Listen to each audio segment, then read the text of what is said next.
ब्रह्मचर्य की जो साधना करते हैं या मेडिटेशन की साधना करते हैं, स्पिरिचुअल की साधना करते हैं, वो सभी साधकों को एक बहुत ही बड़ा प्रॉब्लम का सामना करना पड़ता है।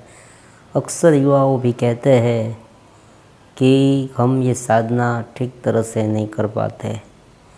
मान लीजिए कोई मेडिटेशन कर रहा है, तो जैसे ही मेडिटेशन की शुरुआत करे कि तुरंत ही उनका मन इधर से उधर, उधर से इधर भागने लगता है। मतलब एक स्थिरता हासिल नहीं होती। स्पिरिचुअलिटी की साधना हो या सेल्फ अवेयरनेस हो, उसमें भी उनका जो मन है या अपने आप का जो अस्तित्व है, सेल्फ अवेयरनेस है, वो डिस्टर्ब हो जाता है, बार बार डिस्टर्ब हो जाता है। मतलब वो माइंड के साथ या कोई फीलिंग्स के साथ कनेक्ट हो जाता है और बाद में व्यग्र हो जाता है, चिंतित हो जाता है, कभी कभी एक्साइटमेंट भी हो जाता है। और ब्रह्मचर्य की साधना वालों को भी का सामना उसे करना पड़ता है। एक सामान्य मतलब यही है इस वीडियो का कि हम जो चाहते हैं, जो साधना हमने शुरू की है, उस साधना पर हम ठीक से चल नहीं पाते। फिर हम बार बार क्वेश्चन पूछते हैं कि ऐसा क्या, किस लिए होता है। आप कहते हैं कि गुरुजी मैं बहुत ही ठीक तरह से चल रहा था, लेकिन एकाएक एक ऐसी सोच उभर कर आ गई कि उनके साथ में पूरा का पूरा बह गया।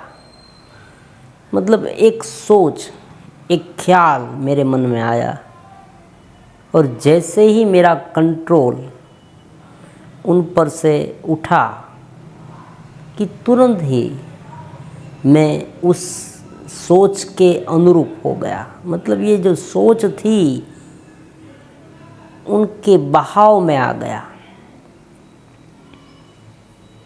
और जो साधना थी वो निम्न स्तर पर आ गई। मतलब मैंने ऐसा कुछ कर दिया कि साधना का जो मेन हार्द था वही टूट गया।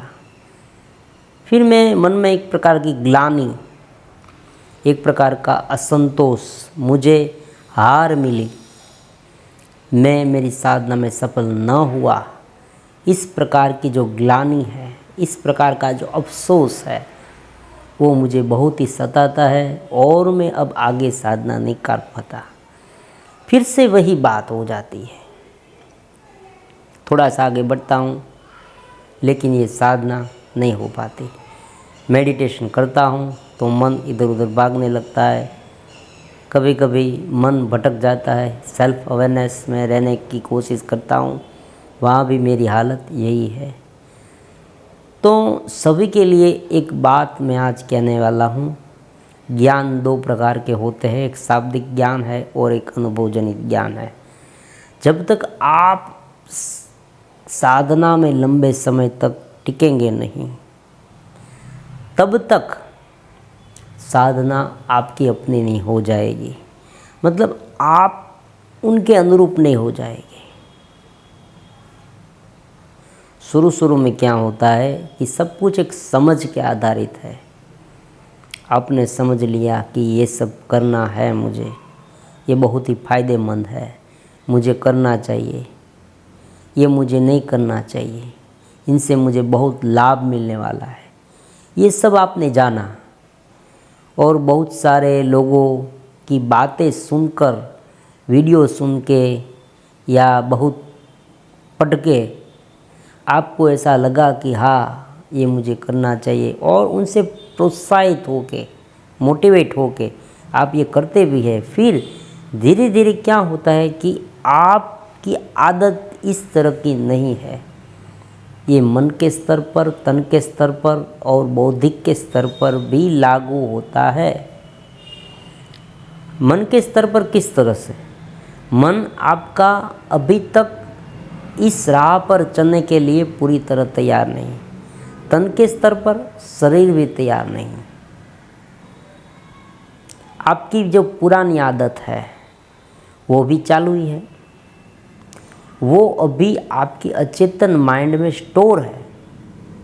आपने शुरुआत की उनका मतलब ये नहीं, आपने पढ़ा उनका मतलब ये नहीं, आप मोटिवेट हुए उनका मतलब ये नहीं कि सब कुछ बदल गया। आप वैसे के वैसे ही है। जैसे जैसे आप करते जाएंगे, मैं ये कहना चाहता हूँ, जैसे जैसे आप करते जाएंगे वैसे वैसे आप बदलते जाएंगे। जैसे जैसे आप बदलते जाएंगे वैसे वैसे साधना आप में दृढ़ होती जाएगी, और साधना दृढ़ होने के बाद वही साधना आपकी अपनी हो जाएगी। और जब आपकी अपनी साधना हो जाए तब ये सारा का सारा डिस्टर्बेंस है वो धीरे धीरे खत्म हो जाएगा। तब तक आपको क्या करना है? ठहराव, उन पर टिके रहना है। अब बात क्या आती है? बात आती है ग्लानि की, एक अफसोस की, रिग्रेट की। मैं ये नहीं कर पाता हूँ। कंपैरिजन दूसरों के साथ कभी मत करना। आपने साधना, कोई भी साधना शुरू की हो, मेडिटेशन की हो या ब्रह्मचर्य की हो या सेल्फ अवेयरनेस की हो, कभी तुलना मत करना। आप एक उत्साह से भरे रहना। आपने साधना शुरू की है, बस बहुत अच्छा, अब आपको आगे बढ़ना है। हाँ, थोड़ी थोड़ी निष्फलता कदम कदम पर मिलने वाली है, ये मैं पहले से ही आपको बता दूँ। कभी ऐसा नहीं होगा कि एक ही छलांग में आप पूरा पर्वत लांघ जाएंगे। धीरे धीरे ये होगा। आप थोड़े आगे बढ़े, आपने थोड़ी प्रगति की, फिर आपका जो ग्राफ है वो थोड़ा नीचे आया, फिर आप पूरी जोश से, पूरी शक्ति से फिर से आगे बढ़े। फिर जब आप बहुत ऊपर पहुँचे तो फिर से एक डिफिट, मतलब एक पड़ाव नीचे की ओर आया, फिर आप आगे बढ़े। इस तरह से आपका पूरा ग्राफ होगा। आप लगातार ऊपर ही ऊपर ऐसा कभी नहीं हो सकता। क्यों? क्योंकि मैंने आपको कारण बता दिया कि जो आपका मन है, तन है, वो तुरंत ही उनके अनुरूप नहीं हो जाता। तो आपको क्या करना है? एक साधना लगातार शुरू रखनी है। दूसरी बात है अफसोस नहीं रखना, रिग्रेट नहीं रखना, कंपैरिजन नहीं करना। और तीसरी बात है इनपुट, मतलब कि आप सोबत को सुधारिए। सोबत आँखों से हो सकती है, कान से हो सकती है। सोबत मतलब संसर्ग, किसी के साथ संबंध, वो दृश्य के साथ हो, आवाज़ के साथ हो, उसे इम्प्रूव करना। ऐसी कोई सोबत, ऐसी कोई क्रिया, ऐसा कोई देखना, ऐसा कोई सुनना, ऐसा कोई सोचना, ऐसे कोई व्यक्ति से मिलना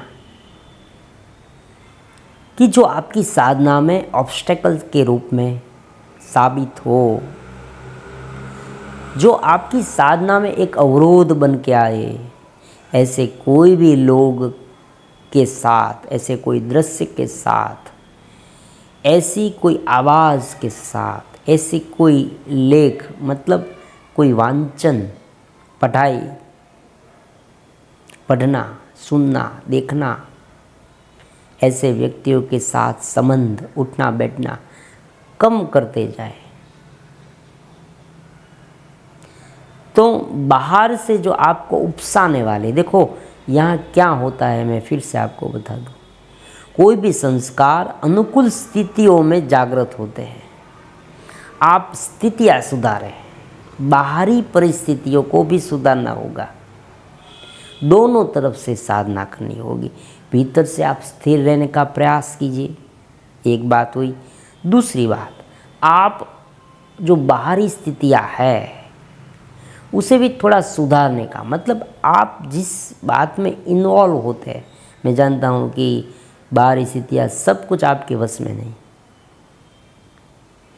कुछ लोग हैं उनके साथ आपको संबंध बनाए रखने हैं क्योंकि वो आपके जीवन में ज़रूरी है, तो आपको रखने पड़ेंगे। लेकिन आप उस विषय से, जो विषय आपके साधना के विपरीत है, उस विषय के साथ दूरी बनाए रखिए। तो क्या होगा कि जब भी ऐसी कोई प्रवृत्ति आपसे होती है तो आपकी उनके अनुरूप जो वृत्तियाँ जागृत होती है चेतन मन से, वो नहीं होगी। एक मन से दबाव उत्पन्न होता है, वो कम होता जाएगा और आपकी साधना धीरे धीरे सहज होती जाएगी। अब साधना के संस्कार भी है अच्छे। मन है, ये जो अचेतन मन है वो क्लिष्ट और अक्लिष्ट, कलुषित और अच्छी या बुरी, दोनों वृत्तियों का झमेला है, संस्कार है, अच्छा हो या बुरा। तो सुधार जैसे जैसे आप लाएंगे, ऐसा नहीं कि वृत्तियाँ आपके मन में जो भीतर जो वृत्तियाँ है, जो संस्कार है, वो बुरे ही हैं, मतलब विपरीत ही है। हो सकता है साधना के अनुरूप भी हो। तो ऐसे संस्कार जैसे जैसे बढ़ते जाएंगे, आप धीरे धीरे धीरे साधना में आगे बढ़ते जाएंगे। तब तक आपको धैर्य रखना है। आपको तनिक भी, एक क्षण के लिए भी आपको किसी भी प्रकार का रिग्रेट करने की आवश्यकता नहीं है। आपको गिनती छोड़ देनी है। देखो, मैं इतना आगे बढ़ा, उतना आगे बढ़ा, वो मुझसे आगे बढ़ गया। कोई किसी को देखे या सुन के आपको ऐसा लगने लगा कि अरे मैं तो बहुत पीछे हूँ, ये सब छोड़ दीजिए। आपको केवल आगे और आगे कार्य करते रहना है, मतलब साधना करते रहनी है।